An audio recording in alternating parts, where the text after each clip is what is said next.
A Igreja Edificada, parte 06, dia 12 de abril de 2025. Eles foram dedicados em 4 pontos.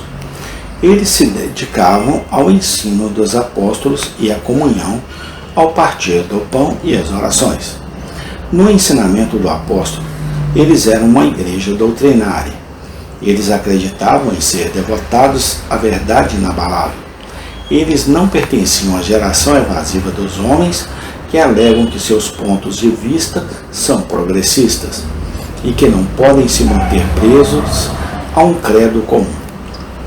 Queridos irmãos e irmãs, nunca desistam das grandes e antigas verdades do Evangelho.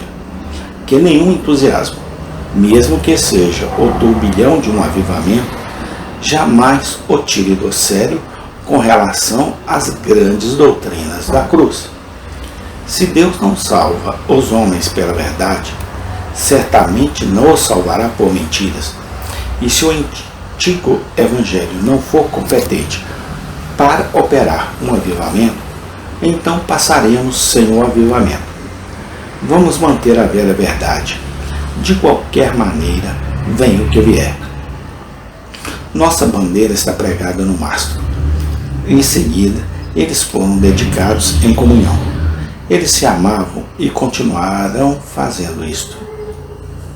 Eles conversaram entre si sobre as coisas de Deus e não desistirão da conversa. Eles se ajudavam quando precisavam e continuavam com tanta bondade.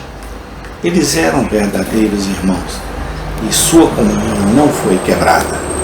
Em seguida, eles continuaram a partir do pão, que é uma ordenança deliciosa e nunca deve ser desprezada ou subestimada. Sempre que podiam, celebravam a morte de Cristo, até que ele voltasse. Deleitaram-se os queridos memoriais de sua sagrada paixão, tanto na igreja como de casa em casa. Eles também permaneceram dedicados em orações. Marque isso. Deus não pode abençoar uma igreja que não ora. E as igrejas devem aumentar em súplica se quiserem aumentar em força. Pedidos sagrados e insistentes devem cercar o trono de Deus. E então a bênção será dada. Ó filhos do Rei Celestial, vocês impedem o Espírito Santo, impedem a bênção, se restringem à oração. Aqui estavam 4 pontos, então, nos quais a igreja foi devotada e Deus a abençoou. Observe a seguir que era uma igreja unida. Lemos sobre eles que eram tão unidas que tinham todas as coisas em comum e diariamente continuavam unânimes na igreja. Não havia festas entre eles, nem brigas e divisões mesquinhas. Eles amavam muito o Senhor para isso. A pomba sagrada levanta voo quando surge a contenda. Se você divide a igreja dentro de si, também a separa das poderosas operações do Espírito de Deus. Sejam cheios de amor uns pelos outros, e então podem esperar que Deus, o Espírito Santo, os encham de bênçãos. Eles eram uma igreja generosa, bem como uma igreja unida. Eles foram tão generosos que colocaram suas propriedades em uma reserva comum para que ninguém passasse necessidade. Eles não eram comunistas, eram cristãos. E a diferença entre um comunista e um cristão é esta. Um comunista diz, tudo o que é seu é meu, enquanto um cristão diz, tudo o que é meu é seu. E isso é uma coisa muito diferente. Um é para receber e o outro é para dar.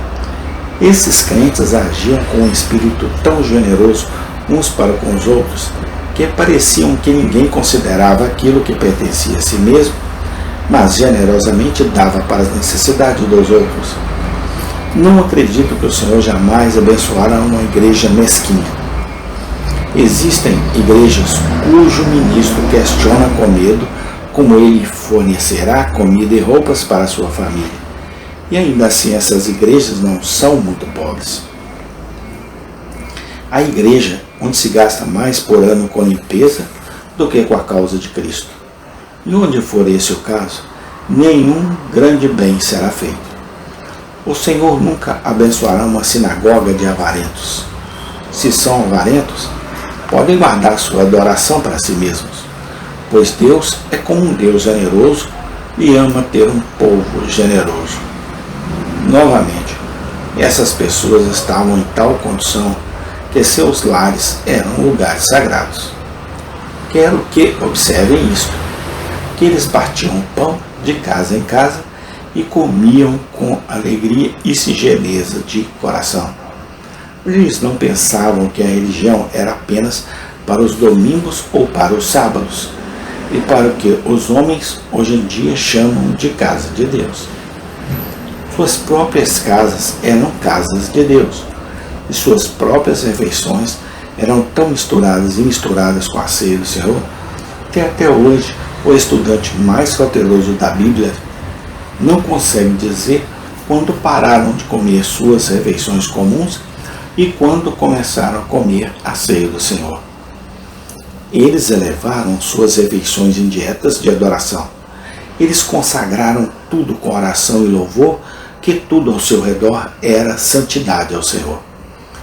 Eu gostaria que nossas casas fossem desta forma, dedicadas ao Senhor, para que adorássemos a Deus o dia inteiro e fizéssemos de nossos lares templos para o Deus vivo.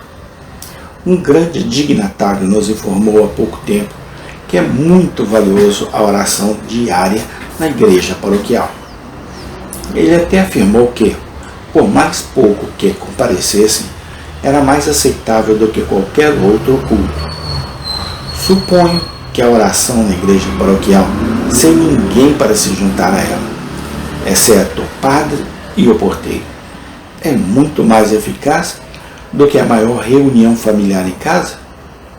Essa foi evidentemente a ideia desse cavalheiro, e suponho que a literatura com a qual ele estava mais familiarizado era de tal ordem que o levou a fazer essa inferência. Se ele estivesse familiarizado com a Bíblia e esses livros antiquados, ele teria aprendido de maneira bem diferente.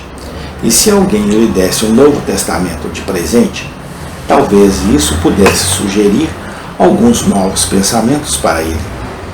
Deus precisa de uma casa? Aquele que fez os céus e a terra, ele habita em templos feitos por mãos? Que ignorância grosseira é essa? Nenhuma casa sobre o céu é mais sagrado do que o lugar onde o cristão vive, come, bebe, dorme e louva o Senhor em tudo o que faz.